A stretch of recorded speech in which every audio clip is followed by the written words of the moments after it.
सरला अपने कदमों से स्टेशन की ओर बढ़ी।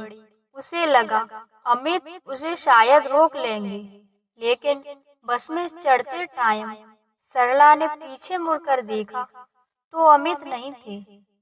सरला को जब ये एहसास हुआ तो उसके दिल पर धक्का लगा। अमित ने एक बार भी नहीं कहा, सरला पहुंचकर फोन करना, जल्दी वापस आना। कुछ भी नहीं कहा। यह सोचकर वो आंखों में पानी भर लाई।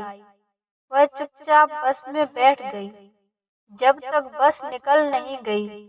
इसी उम्मीद से बस की खिड़की से बाहर देखती रही कि शायद अमित एक बार आ जाए, पर नहीं। वो इस निराशा से बाहर निकलने के लिए आंख बंद करके सीट पर बैठ ही रही।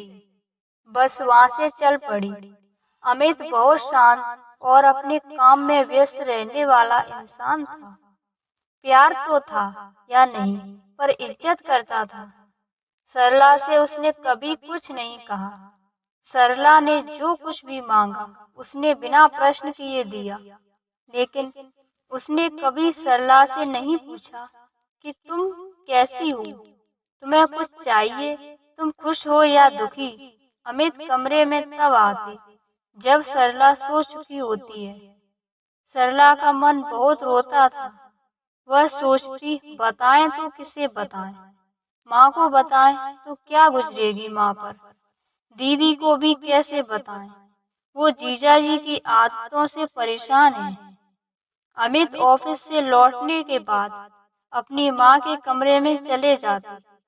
सरला पहले ही खुद चाय नाश्ता लेकर माँ के कमरे में चली जाती थी, पर घर में कोई भी सरला से नहीं कहता कि आओ बैठो सरला, सरला तुम भी चाय पी लो। सरला बस नाश्ता पकड़ाकर अपमानित होकर लौट आती थी। अब वह काफी समय से माँ की पुरानी काम वाली पिंकी को चाय देने भेज देती है, पर फिर भी कोई शिकायत नहीं करता कि सरला तुम चाय देने क्यों नहीं आती।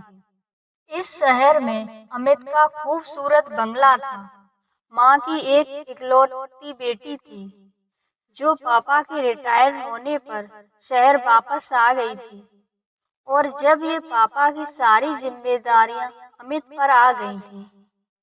शाम को माँ और बेटा अक्सर टहलने निकल जाते। बाद में सासू माँ को संगीत में बहुत रुचि थी, पर सरला सोचती कि संगीत सुनने वाली महिला आखिर अपनी बहू के लिए इतनी रूखी क्यों। सरला को उनका ये सब दिखावा लगता था। सासू माँ की अपनी दुनिया थी।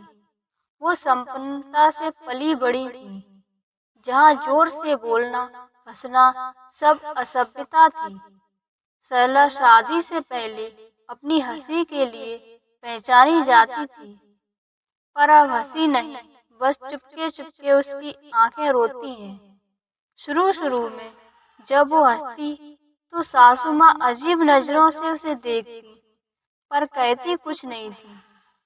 तब दीदी ने उसे समझाया कि माँ जी को क्या पसंद है और क्या नहीं। माँ जी शुरू से ही सख्त हैं। भाभी जी आपको ही बदलना पड़ेगा।